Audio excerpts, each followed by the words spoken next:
lehvivad tuules, kuskil lada peal pillilugu kuuleb. Sutsukala lõhn ja vaatide soe hõng, suvepalukära täis on terve õhtune õhk. Inimesed kõnnivad, laadav elu keeb, keegi otsib vanu asju, keegi juttu teeb. Aga mina astun vaikselt sammu kõrvale, lähen Pärnade alla lähemale meelele.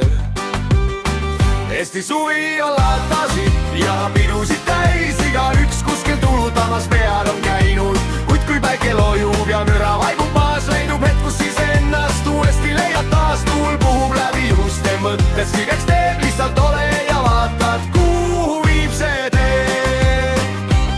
Telgid on püsti, vanavang kerja käsitöö, tantsuplatsil algab varsti valge suveöö. Räägitakse jutte, mida talvel polnud aega, vaadatakse üheskoos selget suveaega. Ja kui väsid kärast, astud rohule palja jalu, tunnes kuidas maast tuleb rahu ja vägi, mitte valu.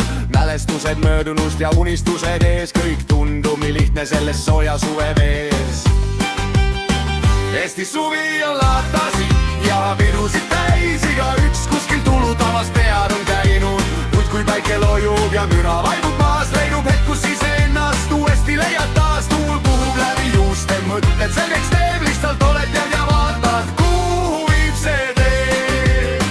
Pikk ja valge, kasteheid ja vaikne rand, Eestimaa suvi on meile kingiks antud rand. Ei ole rutata kuhugi, aega on veel, kui tulutad pead sellel suvisel teel. Kaugelt kostab veel mõni viiulinoot, kodu poole viib vaikne kruusateood. Pea on puhas, süda kerge ja soe, Eesti suvi vaatab vastu igast väikesest loost. Eesti suvi on laatasid ja pidusid täis, igaüks kuskil tulutamas pead on käinud. Kuid kui päike lojub ja müra vaibub maas, leidub hetk, kus siis ennast uuesti leiad taas. Tuul puhub läbi juuste, mõtted selgeks teeb.